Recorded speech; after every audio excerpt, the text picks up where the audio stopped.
এই লড়াই করবে কে? এই যুব কংগ্রেসের রক্ত, এই যুব কংগ্রেসের জাতীয় কংগ্রেস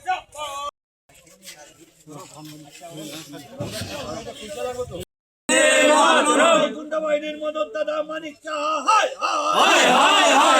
গুন্ডা বাহিনীর বিজেপির গুন্ডা বাহিনীর বিরুদ্ধে, বিজেপির গুন্ডা বাহিনীর বিরুদ্ধে আমরা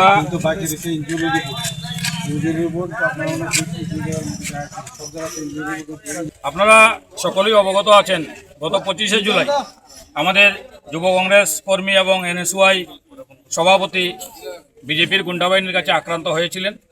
আমরা নামদাম নিয়ে থানায় মামলা করার পরও আজকে 17 দিন অতিক্রান্ত, ওনাদের গ্রেপ্তার করা হয়নি।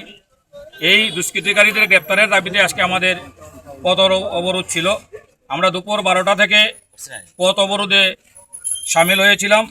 এখন 1:30 বাজে ধর্মনগর থানা থেকে সেকেন্ড ইন ইনচার্জ এখানে এসেছেন, ওনার সঙ্গে আমাদের কথা হয়েছে। ওনাদের কথা থেকে আমরা যা বুঝতে পেরেছি, শাসক দলের ছত্রছায়ায় থাকায় কোনো অজ্ঞাত কারণে পুলিশ প্রশাসন ওনাদের গ্রেপ্তার করতে সাহস পাচ্ছে না। কিন্তু আইনের যে বেড়াজাল, আইনের বেড়াজালে থেকে ওদের নোটিশ দেওয়া হয়েছে, ওদের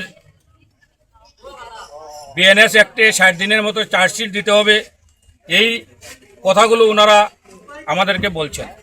আমরা আজকের এই পরিস্থিতির উপর নির্ভর করে এবং পথযাত্রীদের কথা চিন্তা করে, এখানে অনেক গাড়ি আটকে রয়েছে, পথযাত্রীদের কথা চিন্তা করে আমরা আমাদের রাস্তা অবরোধ প্রত্যাহার করছি।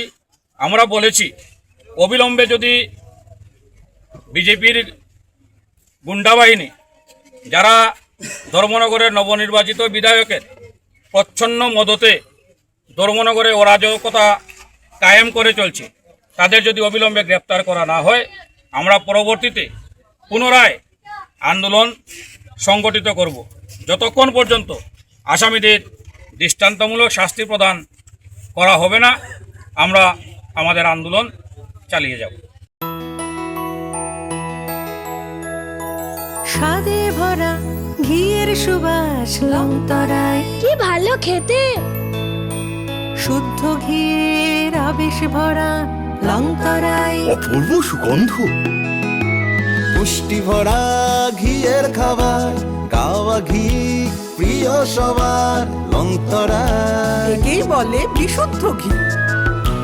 বিশুদ্ধ ঘি নাম মনে রেখো লংতরায়। লংতরাই ঘি রোজ খাবারে তোমাকে চাই। লংতরায়, লংতরায়, লংতরায়।